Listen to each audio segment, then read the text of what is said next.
The American Basketball Association is the largest pro league in the world. Some great opportunities for team ownership are available, and the cost may surprise you. If you've ever thought about team ownership in a pro league, give us the opportunity to help make it a reality.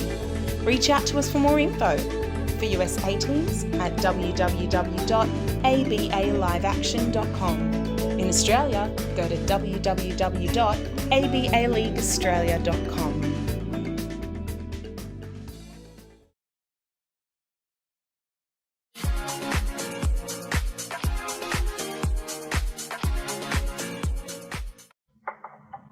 All right. Greetings and salutations, ladies and gentlemen. Welcome to Cut and Mix. I am Vanessa Hundley, aka DJ Audioprism, here with Alex Ben Block on a show that is about notable people and notable professions from notable places. So, guys, I would love to introduce to you this true Hollywood insider. His career path includes journalist, author, critic, broadcaster, and consultant. So, we're going to explore not only all of those various careers that Mr. Alex Ben Block has been part of, but we are also going to explore the firsthand view of the development of technology throughout his journey. So, Alex, thank you for joining me here on Cut and Mix. It's a pleasure, Vanessa. Always good to talk to you. Likewise. You have got, you joined the Earth in 1946, so you've had quite a time to see a lot of change, and I know it's even now, just in the last couple of months, there's more change than we could ever have expected, but we can get to that later because we're going to go back to the beginning of the early Alex Ben Block, before he got into being the illustrious journalist we know him as today. So let's talk about those early years in Syracuse, New York, and how it led you into the early years of college. Well, you mentioned the year I was born. That's also the year that's marked as the beginning of the baby boomer generation. Mm-hmm. So when I went through school, later when I got involved in business, wherever we went, this huge number of people who had been born right after World War II changed everything wherever they went, and had a great influence on music and art, and then on business and education as we went through. And when we got to the schools and the colleges, there wasn't enough classrooms for us because there was just too many of us. And so it's been an interesting thing. And it was also a time of great cultural change, because I came of age in the late 60s when people got very politically active, and music was changing dramatically, art and culture was changing. And being young and being interested in it, I was very much a part of all of that. And it was a very exciting time to grow up and a very interesting time to be part of it. My father owned a big wholesale company, and my mother worked with him. I had an older sister, Rita, and a younger sister, Paula. And we had, actually looking back, quite an ideal situation to grow up. It was very peaceful and calm. It was a nice middle-class city. I went to public schools, and for the most part, I had a great experience. I wasn't the world's greatest student when it came to grades, because my mind was in many places, but I had a good brain, and I knew a lot of stuff. I just didn't love studying. Mm-hmm. So, I got through it, and made good friends, and grew up, and then finally went off to Ithaca College. And one of my dreams in high school had been to be on the high school newspaper. I thought it would be interesting. And so the woman who ran it would put up sign-up sheets, and I'd sign up for everything and anything, and she would never pick me. It just drove me crazy. And so the first thing I did when I got to college, literally, well, I still had on a beanie we used to wear in those days as a freshman. I went to the newspaper offices, and I said, "Can I write for you?" And they said, "Of course, come on in." And I started writing for him, and the following year I became sports editor. And then in my junior year, they called a meeting and said, the woman who's supposed to be editor next year is leaving school. She got pregnant. She has to quit school. Who wants to be editor? So I raised my hand. Another guy raised his hand. And he said, "Well, we'll make you co-editors." And I said, "No, he can be editor then." And the guy said, "Why?" I said, "Either I'm the editor or I'm not. But I'm not going to be co-editor." He said, "Okay," and he made me the editor and the other guy managing editor. And again, it was the 60s. I was very politically active. We called for an immediate withdrawal from Vietnam in 1967. We called for the legalization of pot. My Christmas headline was, "Is God Dead?" I had the campus vote on a big old voting machine on whether God was dead or not. And we got into other controversial areas about race and religion and other stuff. And it got to the point where the paper would come out. It was a free paper, but they'd wheel it into the student union, and people would be diving over each other to grab it and read the next copy. And I thought, this is pretty good. And I'd always been pretty shy around girls, but this was a great way to meet girls.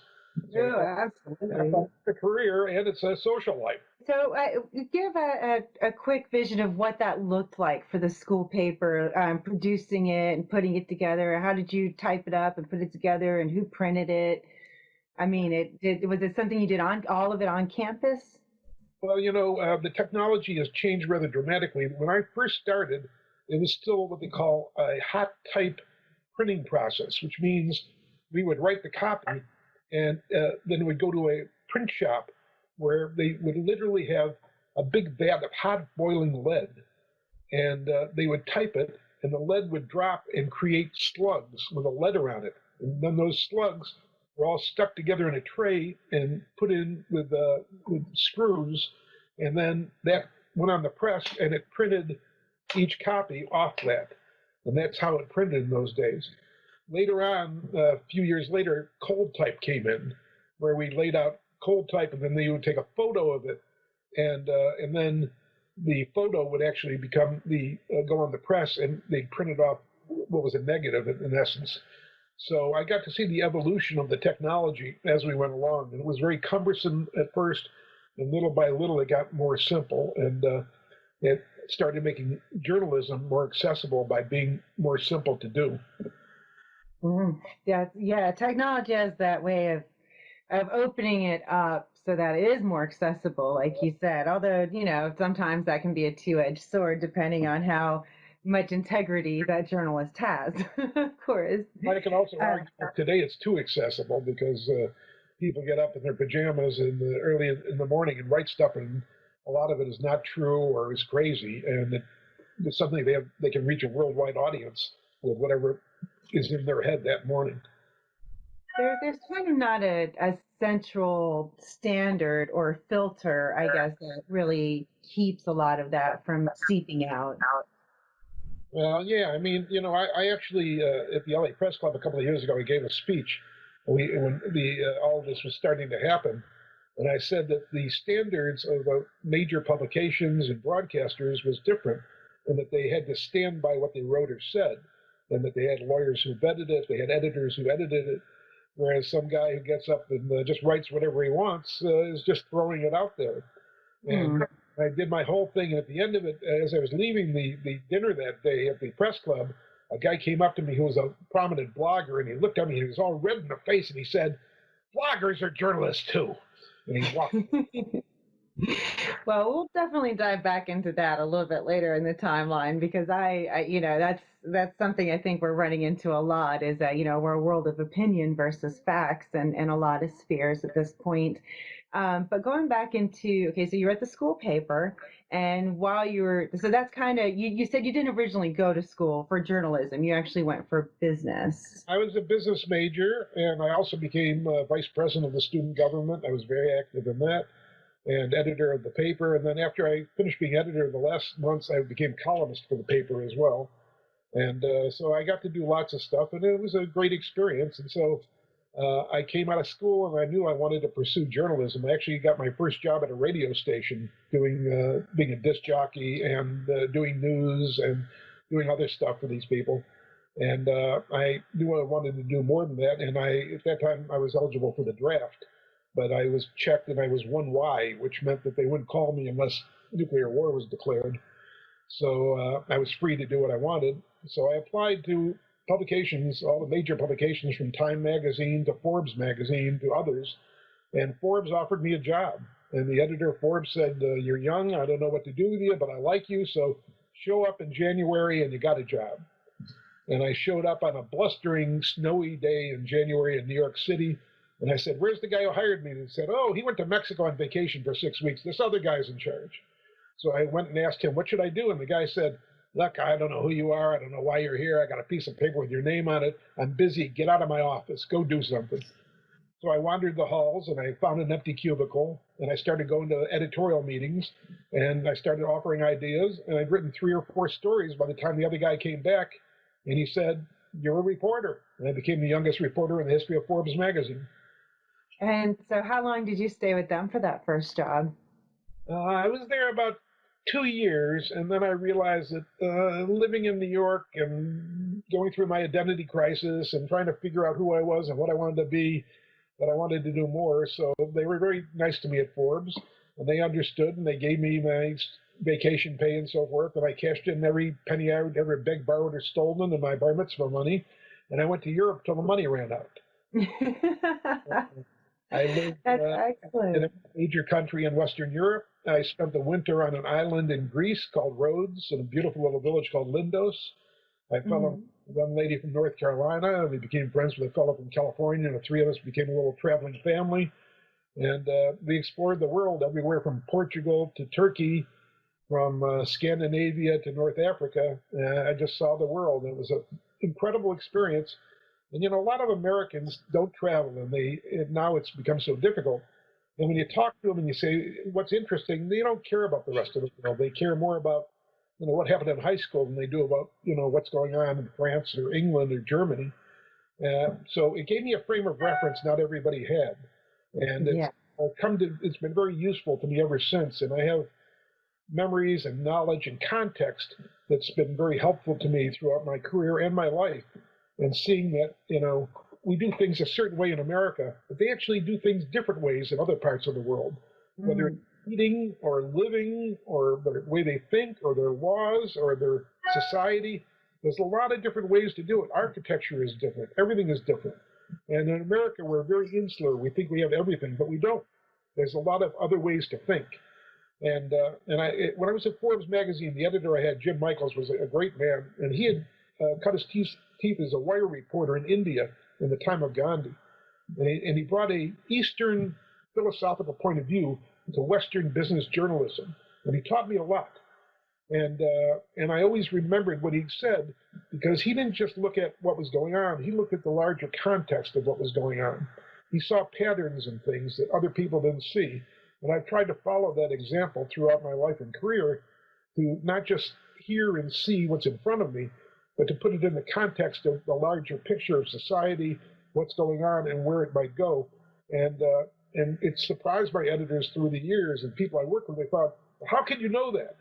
Well, there's a certain logic to it. Like when I was working at the Herald Examiner in Los Angeles, and there was an airplane crash.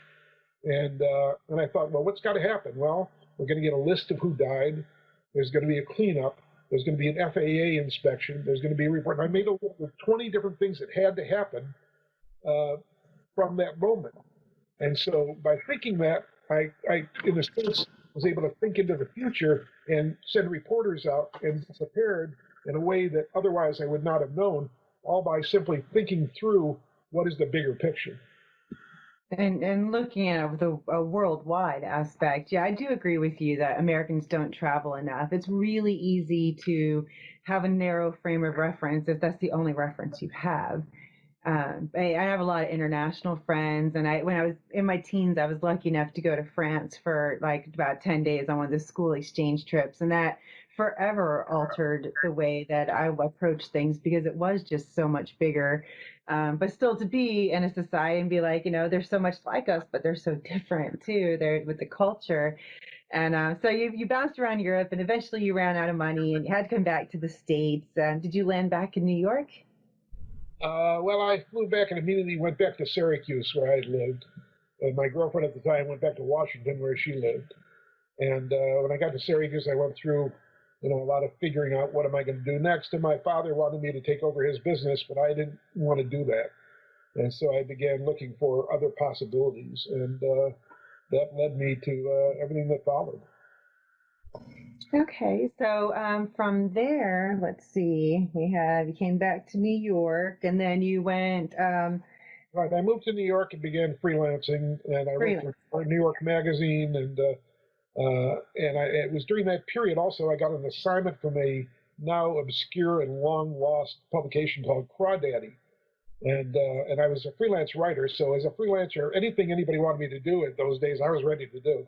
So I was called in, and the editor of the Crawdaddy, which was like Rolling Stone, was a woman, and she, I remember, was wearing Daisy Duke shorts and a little sitting in lotus position on top of her desk, and that's how she used to edit. And she said to me, my art director has these great graphics about martial arts. I want a story on martial arts. Can you write about it? I said, of course. I thought she said marital arts. Oh. I immediately left there and I went to the New York Public Library down the street. I looked up martial arts and I said, oh, I see now it's karate and kung fu and judo and all that stuff. I understand. So I did the piece, and in the course of it, the most interesting thing I came up with was this exciting new actor called Bruce Lee. And that he was, at that time, he was very unknown in America. He had just done 3 movies in China that were unbelievably successful there and were just beginning to come to America. And so I said, that's good. And meanwhile, I used to write to Esquire magazine. My dream was to write for Esquire. And every month I used to send them a letter and a pitch and whatever, and they would ignore me or send me a rejection notice. And one day a guy called me and said, okay, we're going to give you a chance. Send us 15 ideas and we'll pick one and you can do it. We'll see what you do. So number 15 on the list was Bruce Lee. The guy called me back and said, that's the one we want. So that was the summer I was editor of the Fire Island News, and I ended up interviewing Bruce Lee from Fire Island. And that tape actually is sold in Karate Magazine somewhere for that little interview. But he was fascinating, and we agreed we were going to meet, but unfortunately he died before we could meet. You did get to do a phone interview with him, though, didn't you? I did a phone interview, yeah. And then research and then so forth. But he had died, and so, that was big news. And so I had a friend in New York those days, Liz Smith, who became a columnist there and was a wonderful, wonderful woman. She's passed away not that long ago. But she said, oh, you want to write a book? And she got me my first agent, Gloria Safier, and Gloria sold it within 48 hours. I had a book contract to do a book on Bruce Lee. And so I got on the airplane and I flew to California and I went to Hong Kong and I went to Seattle to interview Bruce Lee's widow and young children. And in Los Angeles, I met his mother and his brother and sisters. And so then a friend of mine, Peter Wolf, loaned me an office in Century City, and I actually sat there and I wrote the first draft of the book in his office in Los Angeles. And I was under pressure from the Miami News to get back to do the Christmas movies. And they said, if you can't get back, we don't need you, you're fired. So I had to finish this and then race back to do the Christmas movies. And then they were sending me revisions from New York by that point. And that book became one of the first instant paperbacks. Today, it's not unusual. A big thing happens. There's an assassination. There's a report. And days later, you go to the drugstore and there's a paperback version, a book all about it. In those days, that was completely unknown. In those days, it was still going into galleys, and the galleys were worked over, and it eventually became a hardcover book, and it took weeks or months to produce a book. And they said, no, we're going to try this new thing, this instant paperback thing. And so I finished in December, and by April 1st, it was out and for sale. And it being the first serious look at how Bruce Lee had suddenly died, why a 32-year-old guy who seemed perfectly healthy, and if anything was amazingly healthy and a body developing guy, had died, was very interesting to people. And I think the book had some merit. And it became an overnight bestseller. And it went into 9 international editions, and it sold worldwide over 4 million copies. And so I was an author. Yeah, instantly. It's like, just add a book and make it a thing. That is amazing. Now you were being a movie critic in Miami at the same time, and so the book obviously helped change a lot of things for you, I would imagine, after that got published, as far as your reputation and your opportunities. It did.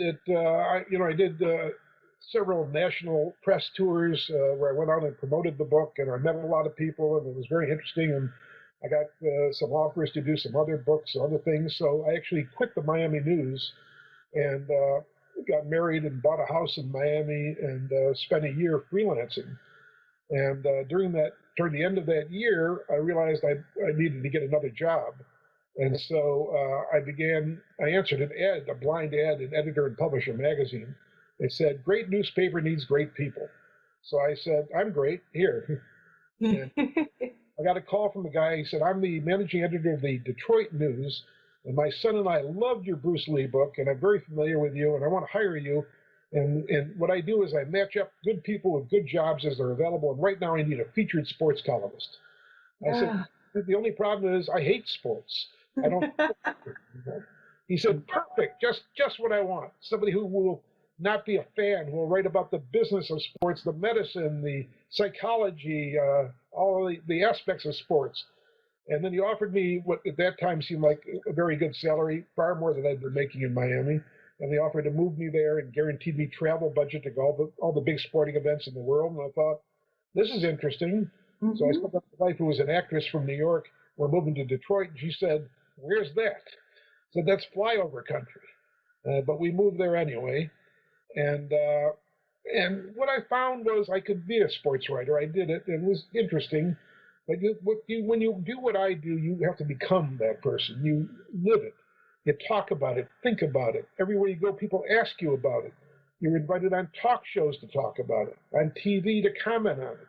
So you better like it, and like it a lot. And you better know it, for sure. Sports nearly enough. And there was one ritual I hated about sports, and being the featured columnist, I was always the guy picked. You'd be in the press box at the Tiger Stadium, or at the Lions game football, or at the Pistons basketball game, and at the very end, some guy would come and say, "Okay, who wants to go to the locker room?" And so the beat reporter had to stay till the end, but I was the feature guy, so they said, "You have to go." So me and a bunch of other middle-aged guys would troop down to the locker room, and we'd stand there with our tape recorders or pad and pencil, and these young 20-something-year-old, typically multi-millionaire jocks would come in.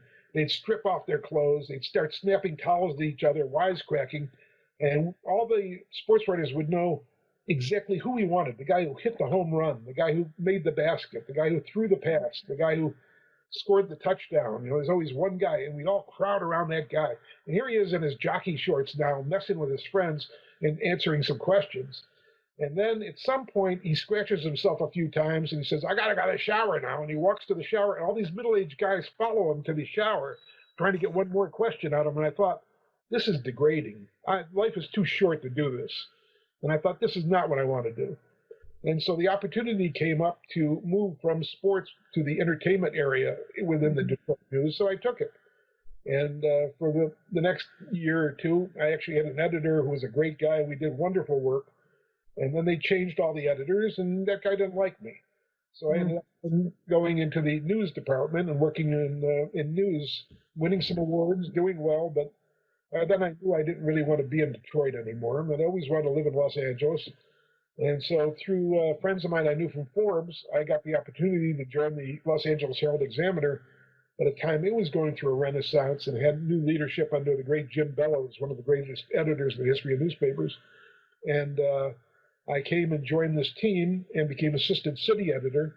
And it was very interesting because as a writer, you think you know what you're doing. When you become an editor, you realize you know nothing. That being the editor gives you a whole different view of how things work. It taught me a great deal about being not just an editor, but how to be a writer and reporter as well. Suddenly I understood it's like going into the editing room of a movie. You better have shot all the pieces you need before you get to the editing room. It's the same as being editor of a newspaper. You better have the reporting you need before you try to write the story. And I worked with a wonderful group of people, many of whom went on to big careers in many different areas, including journalism. And I had a lot of fun times. And then one day, Jim Bellows came to me and said, we need somebody to go on the radio every morning and condense the paper for National Public Radio. And I heard your voice, and I think you should do it. And I said, okay. So I began coming in at 4 o'clock in the morning and writing a news show, which would broadcast at 6 o'clock. And I'd finish my workday there at 1 o'clock. And then I actually went and did another job on the side, working on movie scripts in the afternoon. And my daughter had been born, and my little daughter would actually go to sleep later than I would. I had to go to sleep at 8 o'clock at night in order to get up at 4 a.m. And so I did that for a while. With the broadcasting technology at the time, for when you were going on to do the shows and stuff, a lot of things are so automated now, and where now you're talking late 70s, early 80s by this point now, right? Right. When you were when you first broadcasting. How, like, if you were to sit in a sound booth or a radio station area today, how do you feel like they've changed today versus how you had to work with that scenario then for broadcasting? Well, this was around 1975 I did this, I guess, or 74. And it was very different. But it was simple. It was a microphone, and we had a phone line, literally a telephone line linked to the office. Okay. I had a radio that had recording capability I used, and I had really crude word processors.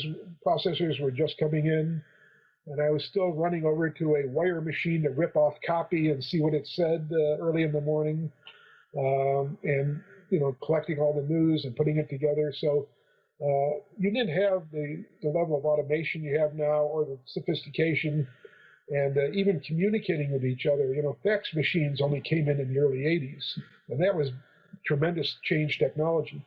The biggest change, though, when the first internet came in, the first computers, was in my early days, going back to the college newspaper and Forbes. If you needed to know something, you had to go to a public library, and they would have a book of all the magazine articles written. Then you'd find what you need, and then you hope they actually have that magazine. Otherwise, you're out of luck. And then you'd hope the page was still in the magazine. Exactly. So once we had the computer, and Google came along, and this other stuff, there was this world of information available. It changed everything. And suddenly, everybody could be smarter because there was all this information. What I didn't know then, but I've learned since, is you had to learn how to sort that information and figure out what was credible and what wasn't, and what was true and what wasn't. And you have to double and triple check. When I did a book later on about movies, one of the things we found was that a lot of what we heard and read on the internet was completely made up, false. And so you have to check and double check even more to try and make sure that you're giving accurate information. And that's the hardest part of what we do today, is making sure that with all the smoke and mirrors and baloney that's flying out there, that you're slicing it down to something that you actually can defend in a court of law if necessary, and certainly in the court of public opinion. With those early days and broadcasting on the radio, you obviously, like you said, you had to vet multiple sources. So were there times that you would maybe not talk about a story until a couple days went by and you had time to research it, even if it popped up on your printer? Or would you always just kind of be like, here's the initial details and we'll give you more when we find out more? Well, that came later. The initial job of condensing the Herald Examiner, I took the newspaper that came out that morning, and all I had to do was the major stories and condense down those that were relevant and made sense to use on the radio.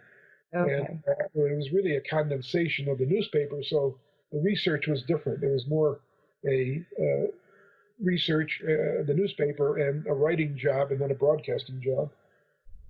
Okay, that makes a lot of sense. And so at this point, you're with the Examiner, you said. Well, at that time, I went back to Forbes magazine for 3 years at a time, covering Hollywood. And I stayed at Forbes for about 3 or 4 more years. And then I left to do the newsletter on entertainment business. And then I left to join the Hollywood Reporter in 1990. So, but pretty much from the time from Michigan forward, you pretty much stayed with the entertainment sphere since then. Yeah, absolutely. I like the fun and games department. I like the toy department. I like what I call the entertainment business. Now that I've been in it in a different way, I know that it's a lot more than that. That there's a big economic impetus behind everything, and there's millions and millions and billions of dollars at stake, and careers and lives can change, and a movie can influence people in enormous ways, and a TV show can be set everything from fashion trends to society to how people act. But in those days, it just seemed like that was more fun. And so, I enjoyed the entertainment. And as a sports writer, they give you a plate of spaghetti in a little room. They stick you in the press box and treat you like a second-class citizen. When you're in entertainment, I used to go out and they gave me a front row seat at a big, beautiful nightclub or a theater or an event. I could take a date with me. We got fed well, and got to get dressed up, and it just seemed like a lot more fun. And you've been to a few awards shows over the years too. I've been to almost all the major award shows, not only in the U.S., where I've been to the Academy Awards, the Emmys, the Grammys, the Golden Globes, and others, but also I covered the Cannes Film Festival for about 5 years or more. And so I went to the movie screenings and the awards at the Cannes Film Festival and all the big parties there, which were mind-boggling in those days because they were so expensive and ornate. I once went to a opening night party for a movie, and the party itself in those days cost over $4 million just for the party. Wow. And, everything was sort of, fabulous and interesting. And going to France and putting a newspaper out on site in France, which they don't do anymore, but in those days, we literally took the crew with us. We rented hotel rooms. We set up copy editors, reporters, editors, and then we would have to create it and either put it on a disc or have pages, and they'd be raced to a printer, and then a printer would print them, and they'd drop newspapers off in the morning for distribution all over the area for the Cannes Film Festival. And that was also an education and exciting. And of course, every night we got to go to the wonderful French restaurants of Cannes and to go to great parties and to see all these movies. And I always loved movies. When I married my wife, who was an actress, we used to joke we married each other because we were the only two people we knew who liked going to movies that much. So it was a lot of fun. Have you ever had a chance to be in a movie? I did small bit parts in a few movies. There was once in Miami, there was a movie called Lenny, about Lenny Bruce. And Bob Fosse was the director, one of the great directors in the history of the medium. And a friend of mine called me and said, well, Bob Fosse wants realism. So he wants a real reporter on the death scene. He's going to have real police and real firemen, and you're going to be the reporter. And I said, great. So his idea of a real reporter was to give me a pork pie hat and stick a thing in it that said press. And my big scene was to stand over the body in the bathroom where Lenny Bruce died of an overdose of drugs, and to be taking notes and stuff. So they make the movie, and months later they have a big premiere in Miami to announce, oh, here's the movie, Lenny, we're all waiting for it. And I thought, okay, let's see if I'm in the movie or not. So I took my wife and my friends, and we went, and the whole movie went through, and I was not in the movie. I thought, well, I ended up on the cutting room floor. And then the credits would roll, and there I was under the credits, standing over the body, taking notes. That was my big opening scene. But you made it onto the screen in some way, shape, or form. And so about, let's see. So that was when you were in Miami. And then we've gone up to the point where you're bouncing around Hollywood, and you became the editor for the Hollywood Reporter in the early 90s. Right. By 91, I was the editor of the Reporter. And then as I got, tickets to the Golden Globes and the Academy Awards and everything else, and sometimes I worked the press room, and sometimes I would just go and attend the events and take notes and write sidebars, not only from the event, but also from the Governor's Award dinner or whatever the big dinner was that went with it. And then, like the Golden Globes and the Academy Awards, there's all these parties afterwards. All the major companies throw parties. So you go on to the parties, and then I would pick up gossip and story ideas, and I'd have a photographer there. And, it was an interesting job, and it was nonstop. As much as you wanted to do, there was more to do. How have you seen the award shows change over the years? Well, there's been a proliferation of award shows, and so that's watered it down. When there's so many, suddenly any one, with the exception of a couple like the Academy Awards, seem not as important. And it also takes away some of the mystery of who's going to win the awards. By the time you get to the Oscars now, already the typical way you know who's going to win is they've already won the Directors Guild, the Producers Guild, the Writers Guild, the Golden Globes, the Critics' Choice Awards, and others. And then a pattern is set, and you can kind of see who the front runners are. And then comes the weekend, and you have the Independent Spirit Awards and the BAFTA party and the Academy Awards all on one weekend. And, it was a good thing in Cannes I had to have 2 tuxes, because you have to wear a tux every night in Cannes in those days. So I'd put on my tux and go to whatever I had to go to. And you get to know a lot of people, and it becomes very social and very friendly, and a lot of other opportunities come out of it. And I made lifelong friends, people, Jeannie Wolf and Leonard Walton and others who are wonderful people, and they've remained in my life through all these years. Sometimes those long-term contacts just really, the good ones just keep regrowing new opportunities and new bonds throughout, no matter where you go with your career. And then I find, sometimes you'll be in a position to bring somebody else into a different sphere. And then sometimes they're in a position where they can turn around and do the same thing for you and educate and help bring each other up no matter what's going on. So I love that. And you've got, around this time is also when you did more to help revive and reinvent the press club. And that was something you'd mentioned briefly earlier, was the press club. So for the average person out there who's like, what is the press club? Like, how would you describe that to them? Well, the function of almost every major city with big newspapers had a press club of some kind. The National Press Club in Washington is the most famous one. And the idea was to have a place where journalists could meet, to some extent to socialize, but also to hold press conferences, to meet other journalists, to go to seminars, and to put on awards. I was the producer of the awards for the press club for a number of years. And the idea is to raise the prestige. But when I took over the LA Press Club, and I did it at a time when I was in between other things, and I wanted to give back to journalism, and I did it pro bono. And the club was dying. It was almost out of business.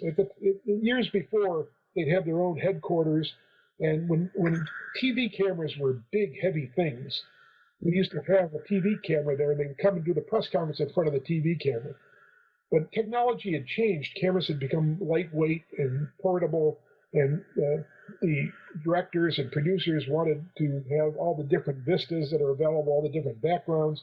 And so that function no longer existed, and the club closed the old building they had and was, had a different function, trying to just be a support group for journalists. So what I saw was that there was a great need, not just to support journalists, but to support journalism, because there had been a consolidation of the media, and there had been a corporatization of the media, and journalists were not being very well treated. Investors made most of the profits, the bosses called most of the shots, and the journalists more and more just became the donkeys to carry whatever water they were given to carry.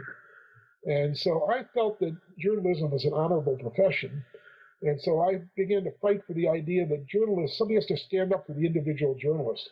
It isn't just about, some huge newspaper or TV station run often from a different city across the continent.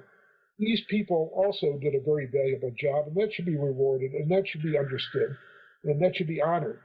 And so working with a wonderful group of people, came together, and it was brought together by the late Bill Rosenthal, who had, among other things, done news on TV and later became an LA city councilman, and was a great, great man. And he brought us together, and we reinvented the press club, and we said it's got to have a new mission. And after they had, at one point, they had lost their nonprofit status, because when they were selling liquor at the bar, the government decided they weren't nonprofit anymore. They got gone. So we fought, and we got with the help of Jill Stewart, who was a great lady who is still a great person. We actually got the nonprofit status back, and we reset the press club on a new course, and we added some other award shows, and we did other things, and we went out and really worked hard to get working journalists, particularly younger working journalists, to come in and join the club, because the club had become populated mostly by public relations people who were older, and they had a very different view of how things should work. And so we we got the votes to put people in office and do the things we wanted to do, and we revived the club. And the wonderful Deanna Lungas took over from me as executive director and has kept the club alive and doing well all these years, along with many other fine people who work there. And the club really has a larger mission now to stand for what's right and good in journalism and to stand for the working journalist. And I'm very happy that I could have been part of, along with these other people, making that happen. And I'm so happy that there are people out there that are actively fighting to hold on to the integrity of the profession, because it's almost like a slightly sad commentary that I think about, when I was growing up. Movies were, or excuse me, newspapers, movies, magazines, all of it was just held to a stricter standard of vetting. It wasn't just spilling out whatever you thought and then backpedaling and maybe making a correction later because you didn't take the time to learn about it or find out the facts ahead of time. So it's now we're kind of caught in this cycle where it's less, like we said earlier, it's less fact and more opinion. And I can see where the press club would be something that would really help younger journalists understand the standards that would be more ideal than just spilling out whatever they think and throwing it out there for clickbait. You're absolutely correct. It's never been more necessary to have a level of professionalism and an understanding, a context of what a journalist should be, because there are so many people. Even at the Hollywood Reporter today, they fired the editor there recently. They fired a bunch of people because a company that operates movie studio and production companies has taken over, and they want the people who they represent in their movies to be given special treatment by the Hollywood Reporter. Never write anything bad about them, only write good about them. And that's not how journalism works. No. Is you lose credibility. When you lose credibility, you lose readers. If people think that you can be bought, they don't bother with you. That's the one thing Variety has always been great about, and Deadline Hollywood has become great about, is that they stand for good journalism and what's right, and that's what brings in the advertising, because you have the eyeballs. Because if you give up your standards, you lose the eyeballs, then you lose the advertising anyway, and the circulation. So, if you're going to do it right. And, there's so many other reasons why media today are under siege. I'm part of a group on Facebook of literally thousands of former journalists who've been fired, not because they weren't competent, not because they didn't work hard, not because they weren't good at what they did, but because their publication was downsized or consolidated with somebody else or closed. And a lot of them have gone on to other things, but it's kind of a crying shame that you can spend years and years of your life training and learning to do this job, and then there's nowhere to take it. And when I started, if you were a freelance writer, you could make a living. Esquire magazine paid a decent fee, or New York magazine, or in those days other magazines, you could make several thousands of dollars for an article. Today they want to either not pay you at all, or they want to pay you a pittance. And it's very hard to make a living. And so everything has changed. And the business side, the money has become so important that sometimes they see journalism as a commodity. But when you make it a commodity, it's something that it shouldn't be, because each piece of it has to be polished and like a gem. It has to shine and stand out in order to attract an audience. And look, there's so many choices today to watch TV, to get news sources on the internet, radio, and all these different ways. You have to be really good and really smart to get there. The other big change, of course, is, look, when I was a young man, there was 3 network news shows, and they got huge ratings in the days of Walter Cronkite and Dan Rather. And because they were general shows, they had to cover the good, the bad, the right, the left, everybody. They tried to be fair to everybody.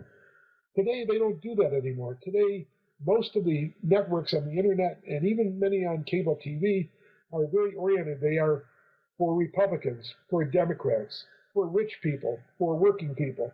It's all been sliced and diced in a different way. So, and the odd thing is, and I didn't see it coming, but it's happened, it turns out that people prefer to watch a station that agrees with them more than they want to hear, in general, truly fair and balanced news.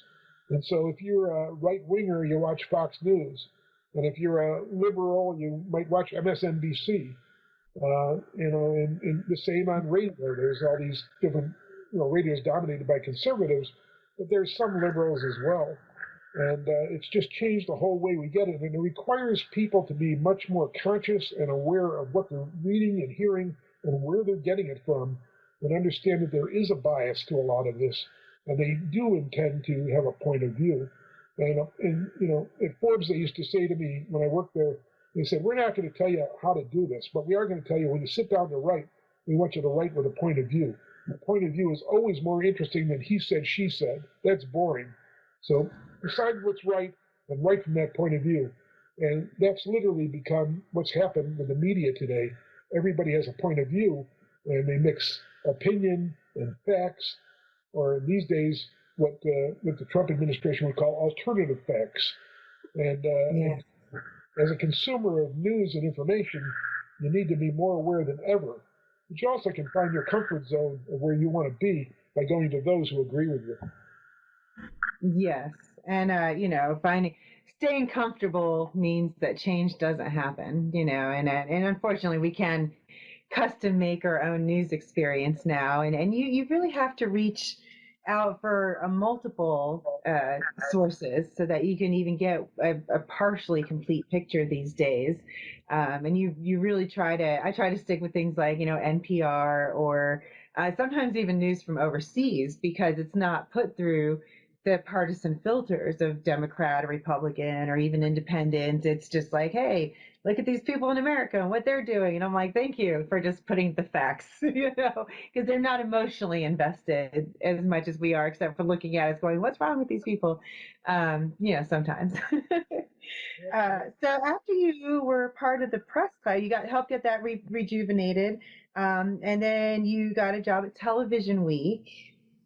Right. The folks at Crane Communications had a publication called Electronic Media, and about the TV syndication business, which is the buying and selling of independent and used TV programs. And they said, well, we want to reinvent this. We want to, for a new age, we want to figure out, what it needs to be. And they hired me, and I literally sat down and spent a month writing a blueprint for a new publication to be called Television Week, and organized it and laid the whole thing out. And then they hired me to be the editor of it. And for the next 3 years, I had a wonderful time. I got to hire the staff I wanted, and ideal staff, almost all of whom have gone on to great things. And we did some really good work we were very proud of. And we did events, and we did networking, and I covered all of the television industry stuff, from the annual Critics Tour to the big shows like the National Association of Broadcasters and NAPI, which is the TV syndication convention, and others.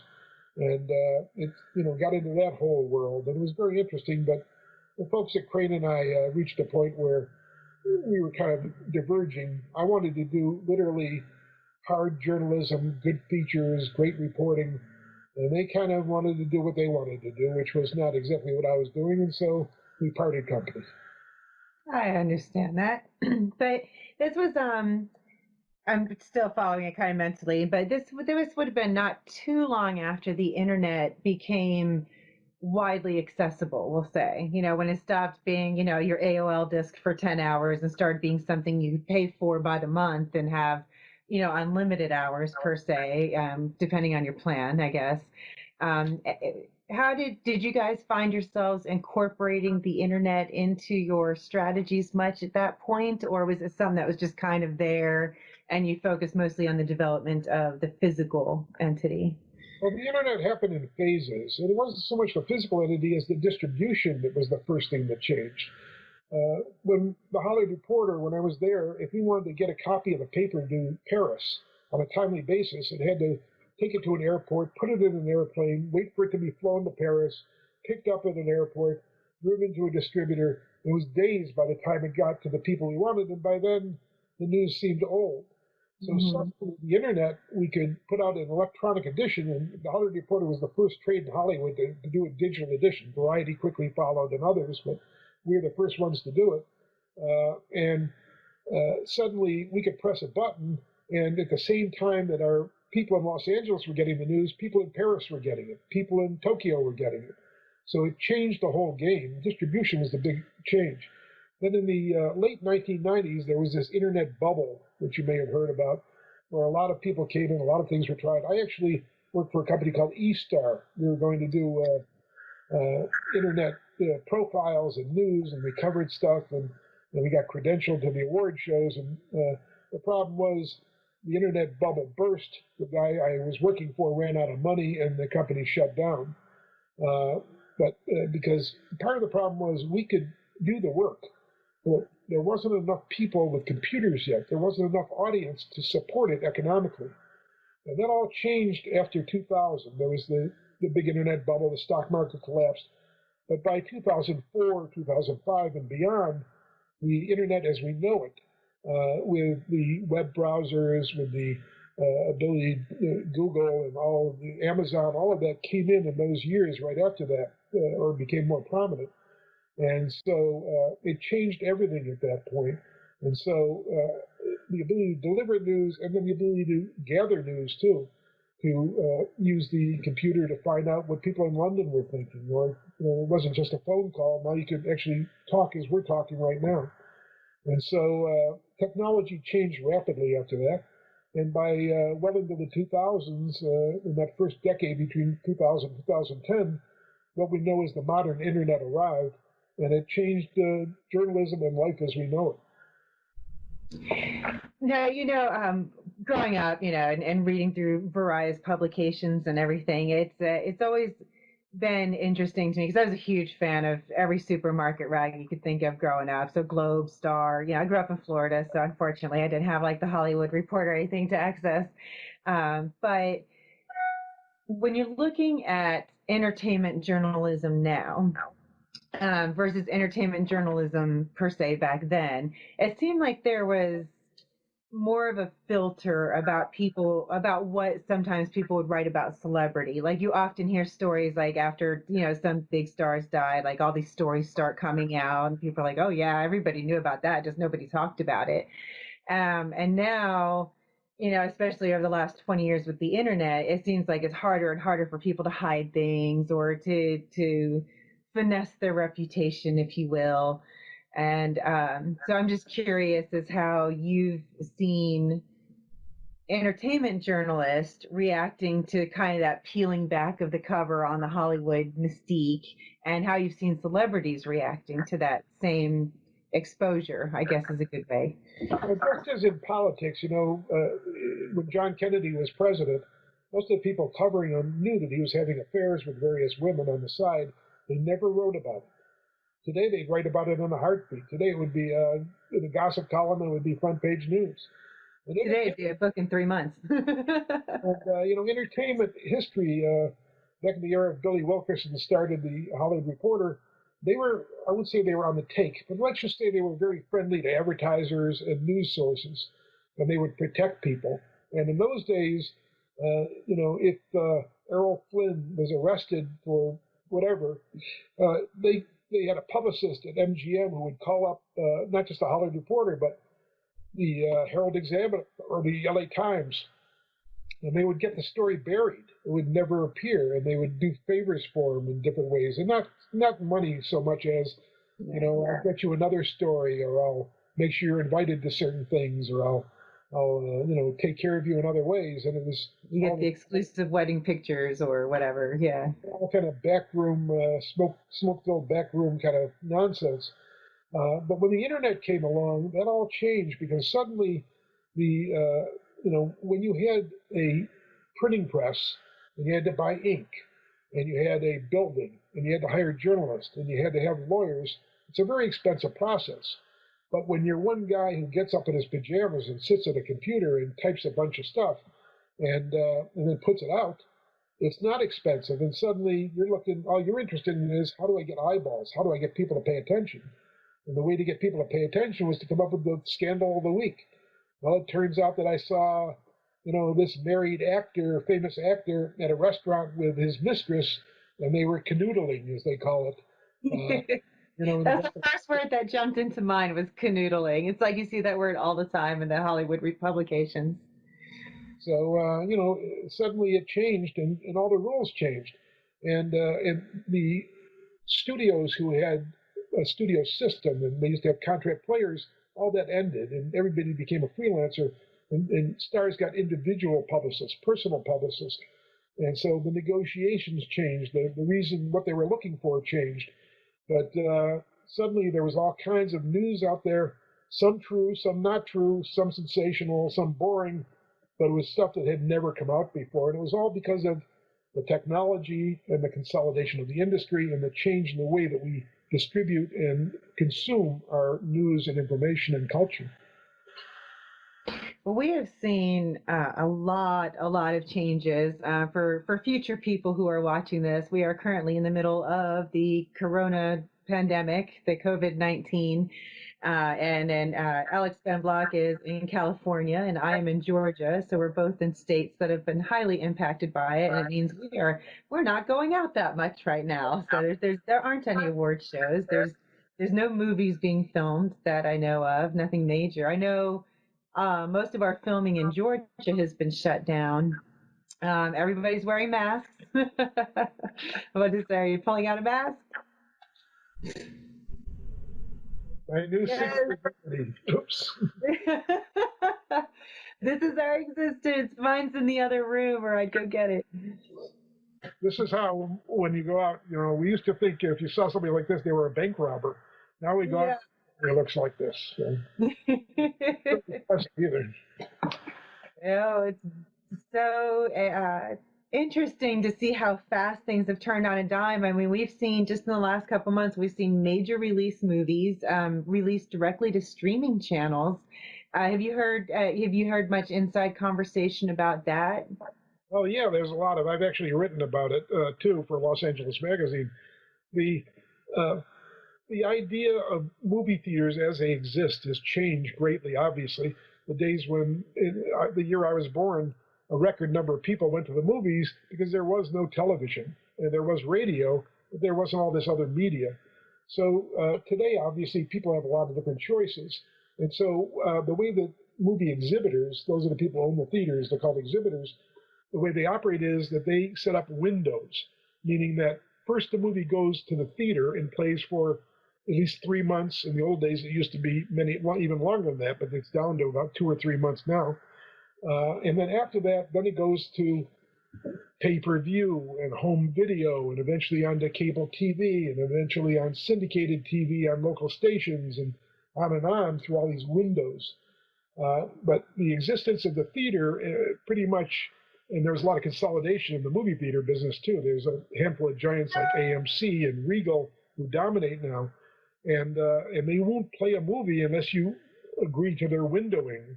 And the ones who don't window are the ones that show up in independent theaters and are on pay-per-view the same day or video on demand the same day that they hit the theaters. But now, because of this pandemic, Universal Studios and others have actually taken their movies and put them out on the electronic media first. And the theater owners kind of swallowed hard and said, okay, we can live with that if this is temporary. But when Universal made $100 million on one of the movies, they said, well, we're going to do this more, even when the pandemic is over. And the AMC theater said, then we're never playing another Universal movie. And it's been a big battle going on in Hollywood over the windowing and the future, and will this kill movie theaters as we know them or not? And it's up in the air.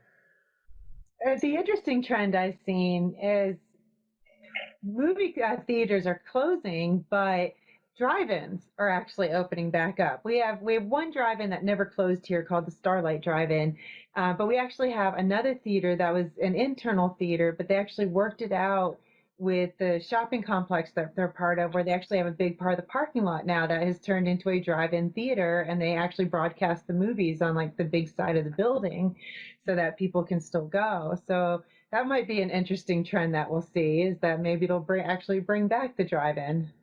Well, maybe, the other thing, technology has helped there too. Remember, when I was a kid and we went to a drive-in, there would be you'd have to park at a space next to a post, and on the post would be a big metal thing with a cord on it, and you'd hang it on your window, and that's how you would listen to the movie. Today, they don't have any of that. The drive-ins today, they say, tune into FM channel 47.5, whatever it is, and there is the sound of the movie. So there's none of that technology. It's all changed, and it's made it much easier. But drive-ins. Years ago, there were many, many drive-ins in every city. Today, most of them are gone. Yeah. But so the few that are left have benefited from this pandemic. But whether there's going to be a true renaissance of drive-ins, hard to say. Might be a short-term thing anyway. How are you seeing things? Or I guess you're not really seeing them. I guess the people that you're talking to, how is it looking overall with Hollywood in terms of filming or, getting a lot of the projects back off the ground? Well, right now, everything is stopped dead.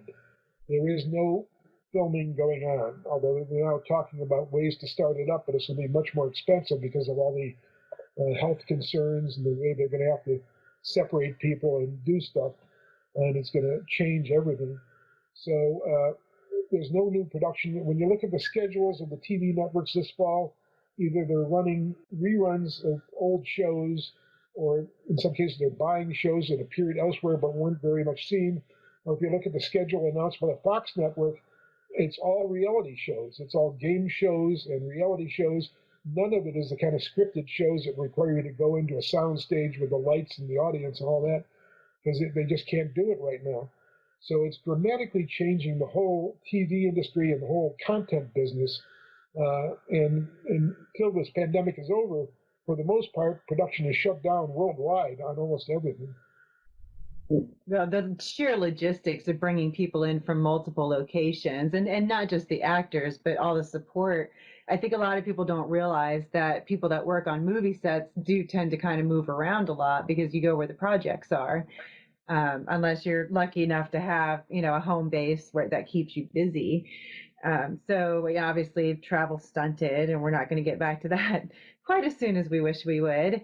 But are there any new, or I guess, are there any transitions that maybe people are starting to talk about as far as ways of to be able to film shows in pieces, maybe if you can do parts, I guess anything where people are acting together, you can't do that. But there's a lot of little indie projects that I'm seeing where people are filming bits and pieces of it on their own and then sending it to one person who edits it all together, if that makes any sense. Yeah, it does. But I mean, what we've seen, this happened in the case of the writer's strike a few years ago, and now we're seeing it in the pandemic, and that is a move away from scripted shows and a move toward what I'll call reality television, which is, game shows and things like American Idol, and some done with an audience, and some done now without an audience. I think the whole late night show thing is much more interesting when you have an audience. It's different for a comedian to tell a joke and have people laugh than to tell the joke in his backyard and then they add a laugh track later. It's it's a different feeling for them, and the comedy comes off differently. And I think comedians and most performers are better in front of an audience because the audience brings them to life. It gives them a level of energy you can't otherwise get. You feel the vibrancy of that audience, and without that, it takes away from it. And it's, I in the past, yesterday I was on Zoom twice for various kinds of meetings, and it's a terrific medium, and in some ways it's great. I mean, when my family got together for a recent holiday, it was wonderful to be able to see people from all over the country and talk to each other and catch up, and it was a really good feeling.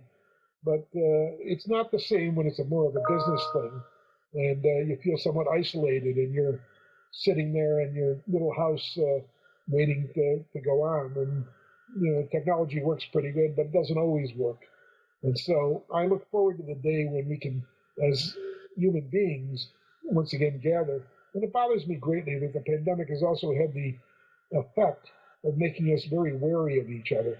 You walk in a place and people think, I went to a restaurant that I go to pick stuff up, and now it's takeout only. But even waiting to take out, whereas before I'd say hello to somebody, a stranger, we might have a chat.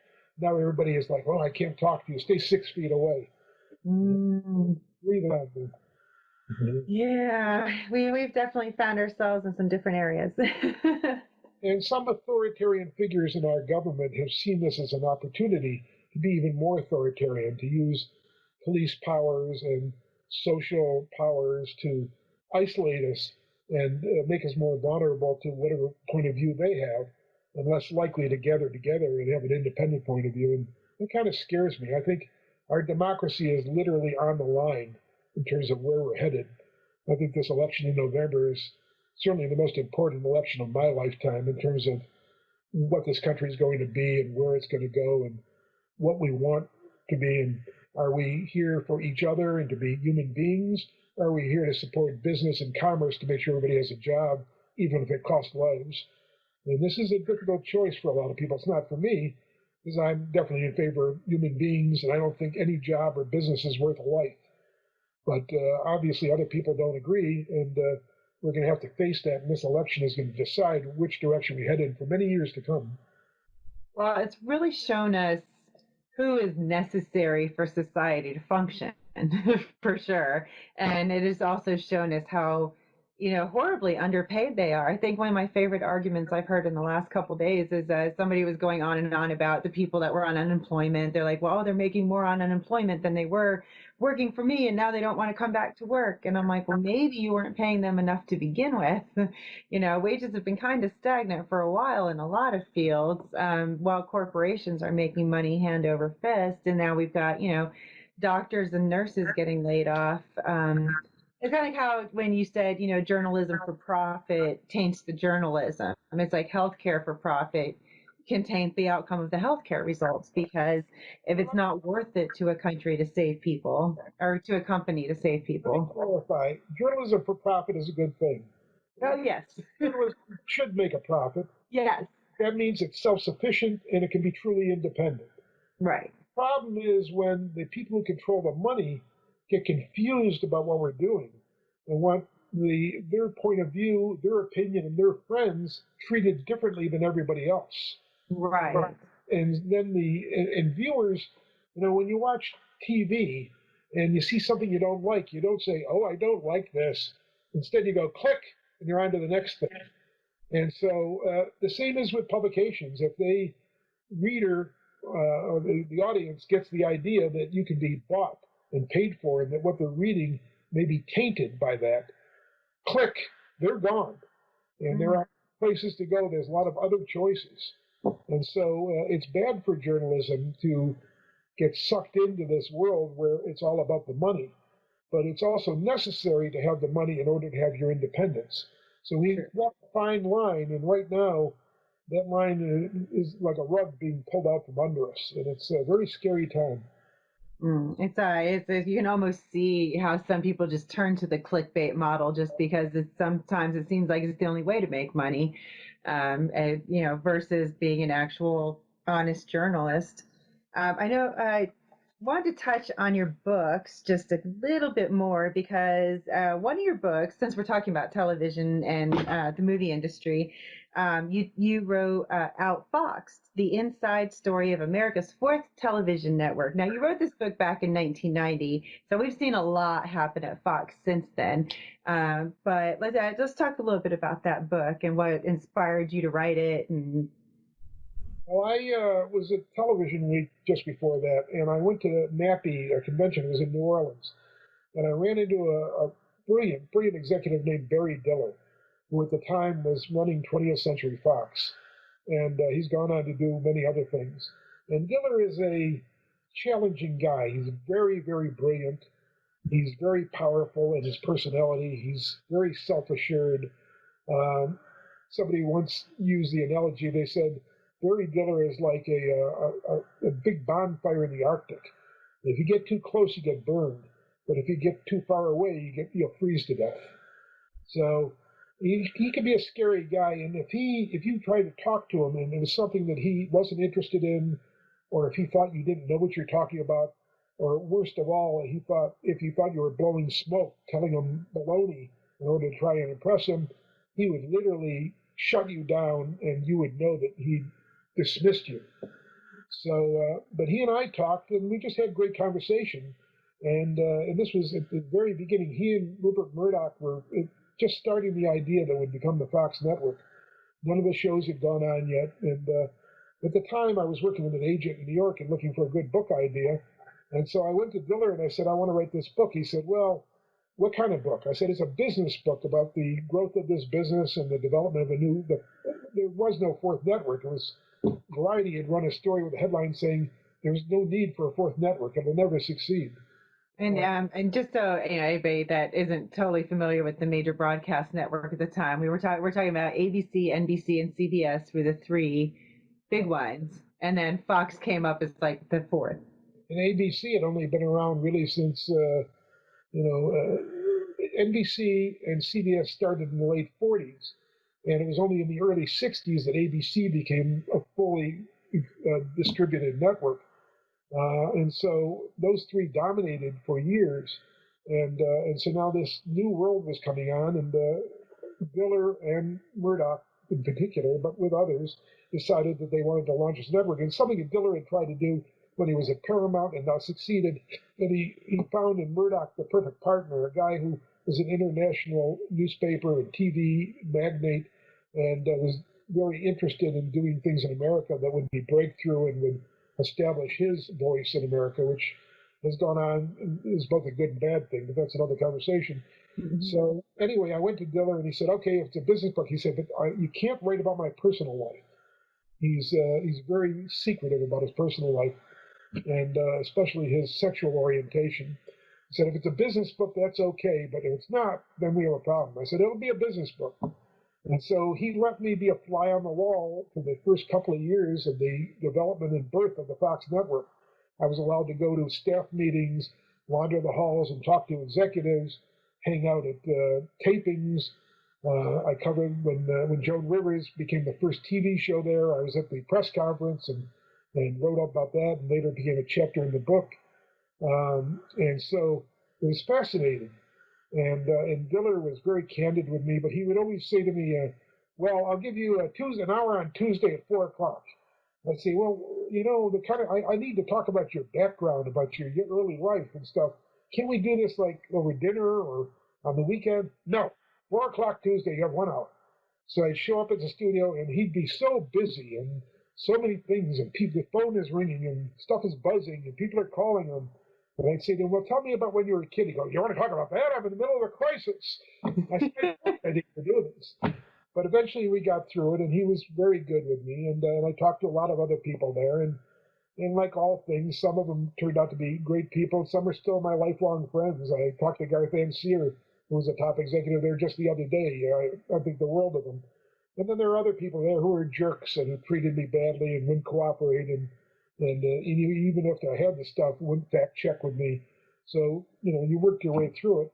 And so I ended up writing this book called Outfoxed, and it covered all. It became not just about the birth of the Fox network, but also about the change that had come in television. Until around that time in the late 80s, there weren't enough TV stations to carry more than 3 networks. It wasn't just that they didn't exist. There weren't stations to put them on.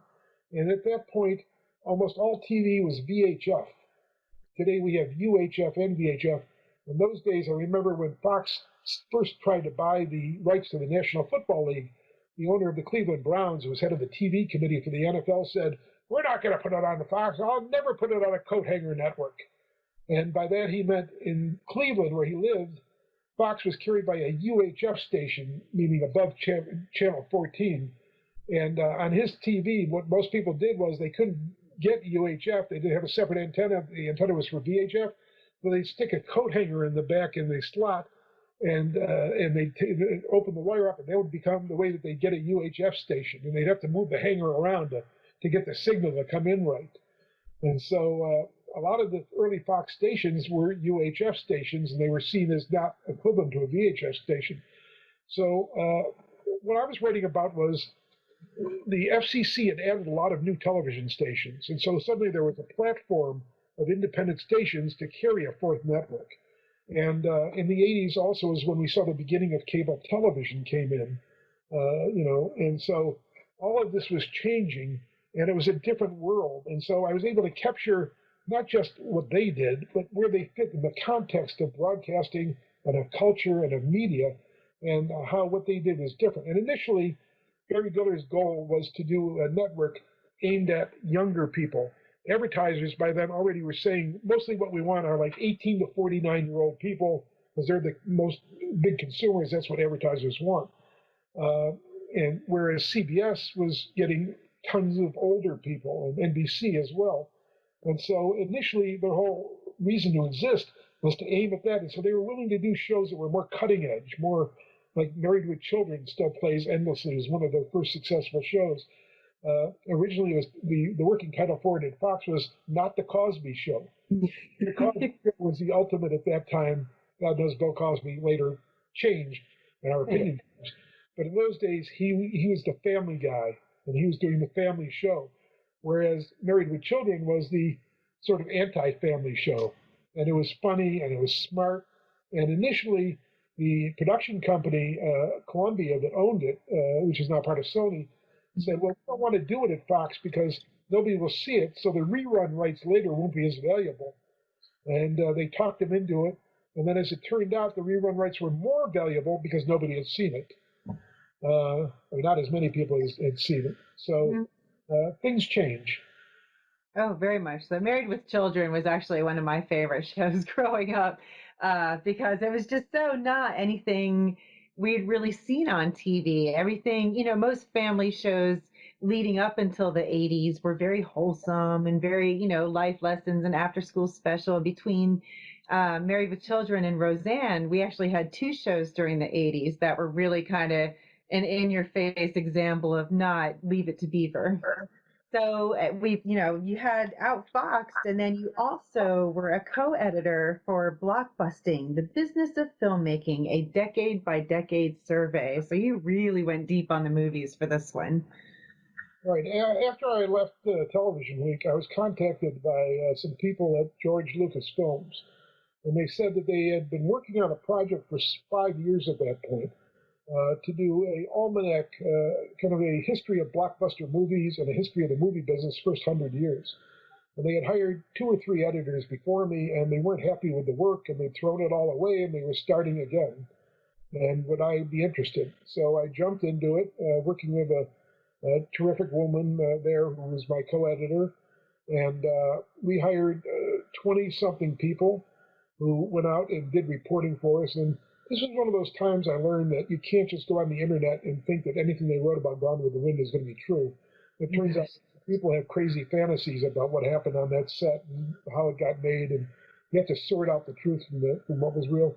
I spent a lot of time, for instance, at the Academy of Motion Picture Arts and Sciences Library, where they have collected wonderful records going back from the studios for many years, and you literally could go and see the reports and the records of how a movie was made, what it cost, and the different memos and stuff going back and forth. And we did as much of that as we could to find original sources and to fact check. And then George Lucas actually helped come up with and approve a list of the 300 blockbuster movies that we wrote about. And so, as you can imagine, all of his movies made the list, or most of them, but also many others. And these were not just movies that made a ton of money initially, but movies that had a big impact. For instance, a movie like It's a Wonderful Life, when it came out, was not very successful at the box office. It was only later on television it was discovered by new audiences, and it became this classic movie that everybody remembers. We took the movies that mattered, and we put it together. And my job was to write some of it, but to edit all of it. And then it was edited behind me by other people. And then when it went to a publisher, they did more editing on it. But I'm very proud of what we came up with. And even though it's now, you could argue, a lot of date because more movies have come since then, it's still used as a resource by many universities and colleges because it's the first 100 years of history and getting into how those movies were made. And we wrote about, what was the idea behind them? What was the impetus? And I was fascinated by movies that took years and years and years. One movie started with an idea as a silent in the 20s and finally got made in the 90s. All kinds of crazy stuff went on. And sometimes it's about technology too. The technology changed. So things that were very, very expensive to do in the old days, today is a special effect that even though it may seem expensive, it's a lot less expensive than it would have been to go out and physically recreate, explosions or these space epics or whatever it is. So it was really interesting capturing all those transitions, and we did little essays all through the book about each decade, about who were the major producers, the exhibitors, the audiences, what were the movies that had influence and why were they influential, and who were the personalities who stood out in those decades. And I loved all that stuff, and we had a good time with it. And it took almost 2 years of work to put together our version of it, and then it took months more to work with the publisher and get all of that done. And then it finally came out, and it's something I'm very proud of. What are one of your top 5 favorite movies? I would say top 5. I don't want to nail you on your favorite because that's always a hard one to come up with. So just like one movie that's had a significant impact to you. Well, one movie that had a big impact for me was a movie called Medium Cool. It was Pascal Wexler, who's famous as a cinematographer. But I went with a friend of mine who was a producer here in Hollywood, Peter Burrell. And I remember in New York City seeing that movie, and then we stayed up all night talking about it. And it was a life-changing event for both of us. And the reason was, it was the first movie that I'd ever seen where they took fictional characters and dropped them into a real situation. In this case, the 1968 Democratic Convention in Chicago, where there was a police riot. And these characters all got caught up in it. And it was fascinating to me to see the fictional story and the real story merge together to make this powerful statement about what was going on in our world and in our society. And it wasn't the biggest blockbuster, but from the point of view of impact on me and in my thinking, it was a very important film for me. That will be one to look up for sure, because I don't think I've heard of that one. But see, that's the wonderful thing about talking to people is our shared experiences open us up to new experiences. So now you've had this really illustrious decades and decades of career and immersion and learning and not just, floating along at the top of it, but really digging deep down into the foundations of the industry that you love so much. So you have your own personal blog, and you also provide consulting services, and that would be under Block and Tackle. And that's for media training. So how would you explain media training to people who don't know what media training is? Well, I'm working right now, for instance, with a college professor who's also an author of some popular books. And he wants to make more appearances on cable TV and have his stuff seen more widely. And he wanted to improve the quality of the work he was doing in social media. So I literally talk to him. We talk at least once a week, sometimes multiple times a week. And I help him. He writes an op-ed, and then I edit it, and then he rewrites it, and I edit it again, and we go back and forth. Or he does videos, and I help him create concepts for the script and what he should do. And he, being a college professor, is a brilliant guy, but he tends to go off on tangents in different directions, and he wants to cite all of the sources for everything he did. And I said, you can't do that. You got 3 minutes on CNN. They don't want to hear the tangents. They don't want to hear the sources. They want you to deliver the news. Tell them what's going on. And so I've been able to work with him. His videos, before I came along, he would kind of ramble for a while, getting around to what it was he was going to talk about, and he'd be asleep by the time he actually got to what he was saying. And now I've got him to the point where he does a verbal headline at the beginning. He explains why he's the right guy to be doing this, and then he goes into what he does. And almost all of them now are under 2 minutes and 20 seconds. You know why that 2 minutes and 20 seconds?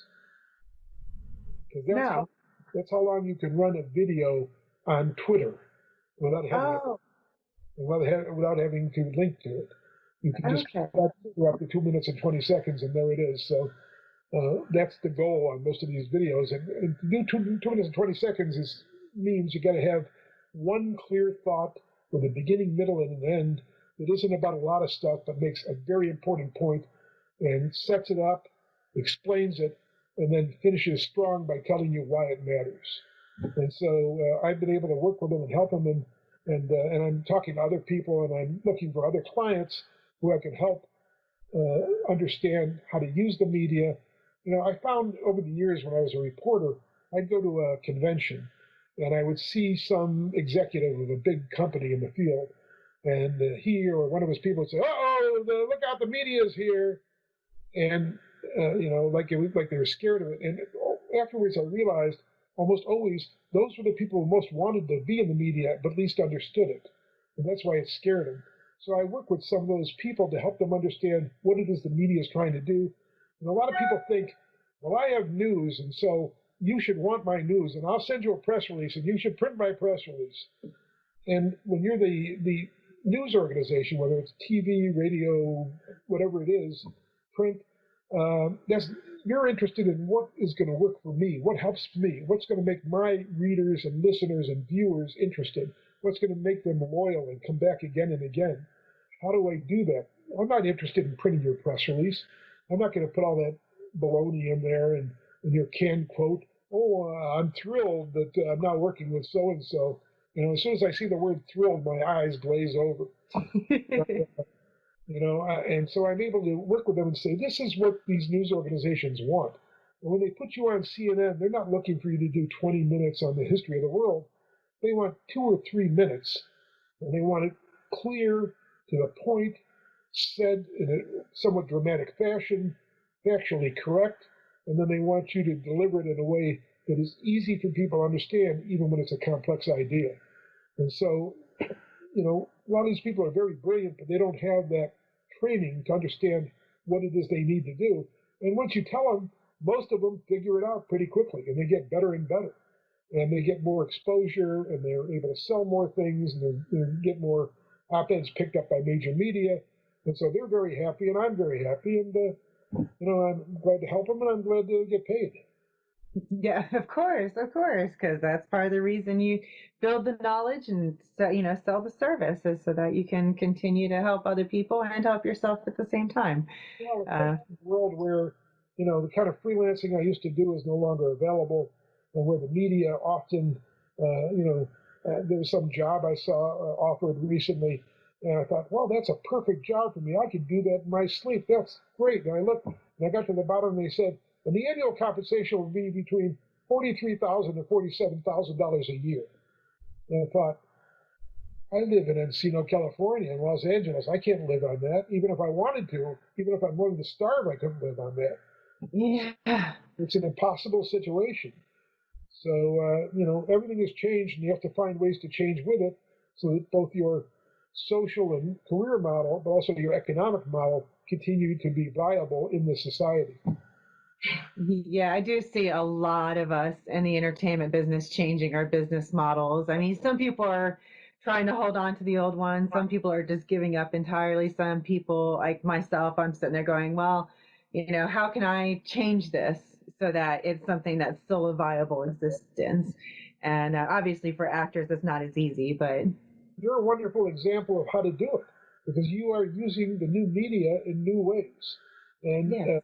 It's still, the product may be the same, but the way you put it together, the way you distribute it, the way you create it, the elements you can bring in to enhance it, have all changed in the digital age. And so by doing podcasts, by doing, various kinds of electronic media that you're doing, by television and Skype, as we're on right now, in different ways, that's the answer. It's not that you're doing anything different. There's still only 26 letters in the alphabet, but now the way you arrange them, the way you deliver them has changed dramatically. And either you're on board with it, or the audience is bored and you have to do something else. Right, exactly. I always figured, once this became like a real thing, and they said we're going to be shut down for who knows how long, and large gatherings might not even be permitted till next year at this point. But I still want to reach a lot of people, so I did a lot of research to be like, how can I do this, and how can I do it legally? Because that's another thing you always have to worry about with the online sphere, is you have a lot of worries and concerns with copyrights and stuff like that as well. So it'll be interesting to see how the at-home entertainment revolution may impact some of those different copyright laws and thoughts. Because I know we just, Europe just went through and put a whole big digital rights management package through back a few years ago. And now you're seeing a lot of people who traditionally would have made money, like, before, most of my money came from in-person events. And, technically I'm not making tons of money on the online sphere right now, but the potential's there. And with hard work and a lot of building, it will happen. But you've got this whole new world of technology that has opened up to us. And but as with most technology, the laws haven't caught up to that technology yet, and that's where I think And business is still catching up too. I mean, I can honestly say we're going through not just a pandemic, but we're going through the entertainment business, one of the most important and biggest changes since the advent of television in the late 40s, and that is the distribution model is changing. So whereas when cable TV came along, it was essentially a repackaging of network television, and it followed the network television model of how to make and sell programming, although maybe to more specific niches, and the economic model was a little different. But now with the advent of the streaming networks, it's breaking down all those silos, all those things that used to be given. This was the only way you could reach a mass audience, isn't playing anymore. So now people might watch Netflix, or in the past year, you have Apple TV, and you're about to see the launch of NBC, Comcast Peacock, and the reinvention of Viacom's CBS All Access, and others coming on. And it's really a sea change. I spoke to a friend of mine the other day who had a group of 4 cable channels that he had done a lot of work to prepare a business plan that was really smart, and these all worked together, and it was going to be a great thing. And he went out to sell it, and what he heard from the cable companies was, "Are you kidding me? We're dumping channels. We're not adding channels." And his whole economic model blew up, and he had to forget the whole thing. A year's worth of work went up in smoke because nobody wanted what he had to offer. Well, and new streaming platforms are popping up all the time too. I mean, there's so many. It seems like I see an ad for a new one every day, and they're all offering, either content that they're licensing from before, the TV, or they're bringing out a lot of new original content. And I'm interested to see how many of them survive, I guess. We're going to see a lot fail because there's just not going to be, I think, enough people. People tend to follow those trends. It's why everybody's on Zoom and not everybody's on Google Meets, because everybody's just saying, hey, I understand Zoom. Zoom's big right now. Like a lot of people have Netflix, but then you've got other ones like Sling is one that I've seen, a few others. Now you got Quibi, the one you can watch on your phone. A slow start. We'll see how that goes. Do people need, because there's a lot of short content for free, so do you really need to pay for it? Exactly. And from what I've seen of the content, it almost is like just really professionally well shot YouTube content, which is interesting, or, little mini movies, but I've seen some amazing ones of those on YouTube too. So I guess it'll be very interesting to see how it continues to develop, especially this next year is going to be huge. Ultimately, though, what it comes down to is if you're Netflix or Apple TV, CBS, or newspaper, you have to have signature exclusive content that, at least initially, people can't get anywhere else. And that is so exciting to them that they will go and see it. So, for instance, when Amazon, had shows, or when Netflix has a show, as they've had some that everybody is talking about as the water cooler show at the moment, people go and subscribe and sign up just to get that content, and then they watch everything else along with it. The problem economically is, and in terms of time management, how many streaming channels do you need? I have broadcast TV, I have cable TV, I have streaming channels. And the streaming channels, each one costs something. And at what point do I think, all right, so I got 2, I got 3. Do I need 7? Do I need 12? I don't think so. And in the end, it's sort of like what the surveys of cable TV in the early days showed. You can give them 500 channels, but they still only watch their favorite 14. And so, what are you spending money on? It's true, my 14 might be different than your 14, but still, it's not 500 or anywhere close to it. So the 500 channel universe is a good sales tool, but it's not what keep people loyal customers. Right, exactly. You gotta do something to keep them, and that it's quality eventually. People want something that is going to keep them interested and not just be fed the same. Well, I don't know. I guess some people want the same stuff over and over. Otherwise, we would have so many reality shows. When Netflix came up with House of Cards, it was a show everybody talked about, everybody wanted to see, and each time they put out a new episode, and people would binge. Binging was new at that point. They put out a bunch of episodes at once, and people would watch all the episodes in a day or two. That made people sign up. They became loyal to Netflix just to be there when the next episode of House of Cards came along. And those are the kind of things that everybody's looking for. Apple has spent a fortune trying to find it and hasn't really found it yet. And we're going to see that with Peacock and with these other services all trying to do signature shows. Certainly the creation of new Star Trek type shows on CBS for the Viacom channel is going to be part of it. So, you have to have something that they can't get anywhere else and that they really want and they're really turned on by. And then you're not going to get 200 million people no matter what you do. But if you get the right 10 million, 5 million, then you got a real business model. And they got to be the right age, and they got to be the right thing, and they got to be in the right place.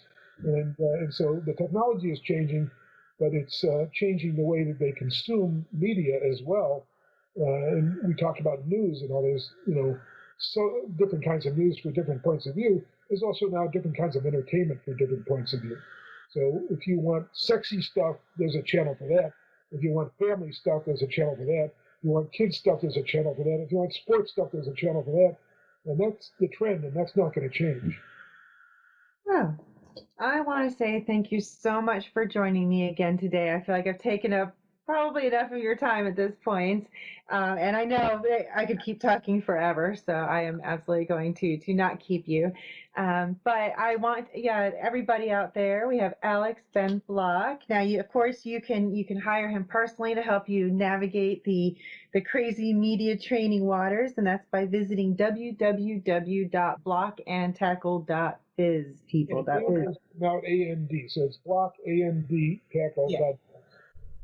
So we'll put it on the screen too, so everybody makes sure to get it. So you can find his articles in LA Magazine currently, and anything else that you have going on, people can find you.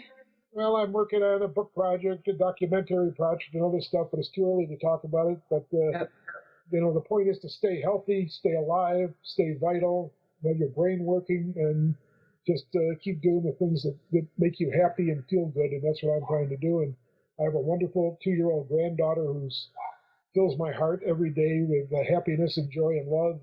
And so just got to enjoy all of it.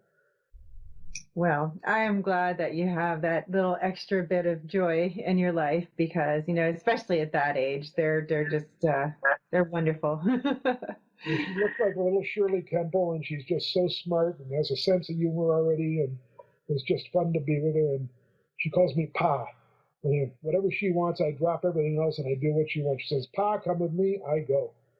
Oh, see, every girl should have a grandpa like that. Well, again, thank you so much for joining me here on Cut and Mix, and I look forward to speaking with you again, maybe a few months from now, and see how everything's been shaping up and developing out there in Hollywood land. Well, Vanessa, continued success to you and everybody who listens to this. Be safe. Let's all be around to enjoy life a long time to come. Absolutely. I concur. All right. We'll leave that there. And I'm going to hit stop recording now.